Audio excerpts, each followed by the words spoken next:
For the readings for week 3, I would focus on ensuring that you understand how each of the biases can occur at both the individual and the team level. Research tells us that while there's a small impact, if we train individuals on these biases, they're less likely to commit them. It helps individuals and teams to recognize that biases might occur. The readings for this week also discuss why people are incapable of recognizing their own biases. The answer is that there's 2 ways of thinking, intuitive and reflective. Intuitive thinking is like effortless thinking, when we're just doing things like, for example, brushing our teeth. We aren't consciously focusing on how to do those things, we just do them. Reflective thinking, on the other hand, is slow, it's effortful, and it's deliberate. We're more likely to not recognize mistakes when thinking intuitively because we aren't thinking about the decisions that we're making. And it's difficult for us to fix errors we can't see. So individuals don't always correct their own biases because they just aren't aware that they exist in the first place. But if we take the time to stop and think about our decisions, we can actually fix the biases or at least reduce them.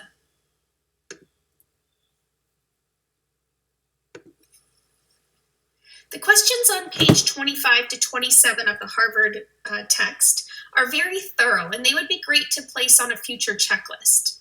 But I want to make sure that we understand what all of the biases mean, so let's just revisit their definitions. The self-interest bias is when a team or an individual is making a decision that's motivated by self-interest. So it could be financial rewards, career advancement, hitting goals and targets, maybe their reputation, prestige, popularity, having fun, achieving a better lifestyle. You get the idea.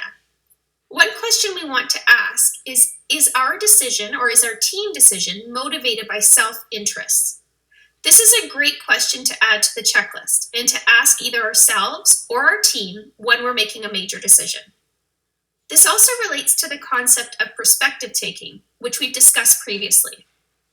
Remember to not only look at your own self-interest, but also take others' perspectives and think about what their self-interest might be as well. Perspective taking actually involves sitting down, writing down on paper what the other person's perspective involves, or your other team members' perspectives. It's actually a really useful technique for many leadership behaviors. For example, when managing the performance of your employees, you want to ensure that you're looking at the employee's perspective to understand why they may or may not be performing well. Next is the affect heuristic. This is when emotion or possibly mood plays too big of a role in the decision. A question to ask yourself or for your checklist would be, is there an emotional factor that's going to impact my decision? Something else you want to consider. A major bias that can occur when groups or teams are making decisions is something called groupthink. Groupthink occurs when a group is so cohesive that they value the consensus of the group more than the quality of the decision. Group members tend to not speak up if the group is making a bad decision because they don't want to rock the boat. They value the relationships in the group more than the decision quality itself.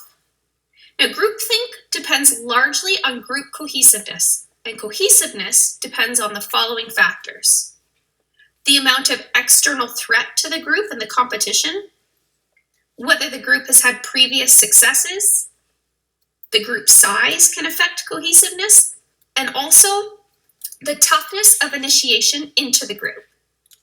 Now, groupthink is more common when the team is highly cohesive, if it's isolated from outsiders, if it has a team leader who's opinionated so people don't feel like they can speak up, if it faces external threats, if the team's had recent failures, and also if the team lacks clear guidance. The saliency bias is when we choose the alternative that is easiest to understand, so it's the most salient. We jump to the easiest alternative without examining all of our options thoroughly. The confirmation bias is when people tend to ignore evidence that contradicts their preconceived notions, so we look for information that confirms what we already want the decision to be. These are all biases that could be included on your checklist.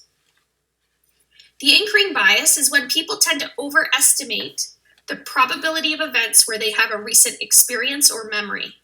So we anchor our current decision to a recent decision. For example, if we were conducting a performance appraisal of our employees, we might look at the most recent rating and then anchor our current decision or current rating to the previous one. We don't want a previous decision to affect our future decisions. The halo effect is when we see one aspect of an alternative as being positive, so we automatically see the rest of the alternatives as being good as well. It puts a halo over the entire alternative. This actually can also be negative, so we could have one aspect of an alternative being negative and we automatically see the rest of the alternative as being negative as well. The sunk cost fallacy is also called the escalation of commitment.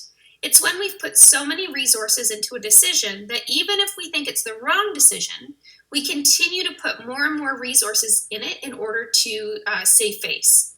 We don't want to admit that we've made a mistake, so we keep going down the wrong path, even though we know intuitively that it's not the right way to go. Another bias is called cognitive dissonance, and this says that once we've made a judgment, we embrace confirming information that we've made the right choice, and we discount disconfirming information. We seek out information that confirms the decision that we made.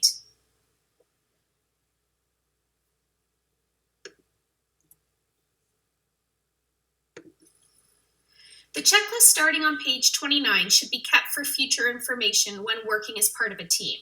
Again, to reiterate, we can reduce these biases by training individuals on how to recognize them. As an individual, we can ask ourselves these questions, or we can lead our group or our team through the same questions in a discussion. So misleading experiences. Do I or we have intense emotional experiences that might affect our decision? Misleading prejudgments. Do I or we as a team, have we made previous judgments and decisions that are going to affect this decision? Inappropriate self-interest. Do I or we as a team have personal interests at stake that are going to affect our decision?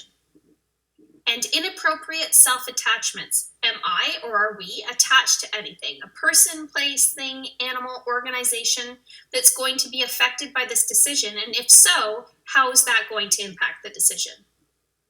Last week's readings really focused on individual decision-making, whereas this week also focuses on group and organizational or team-level decision-making.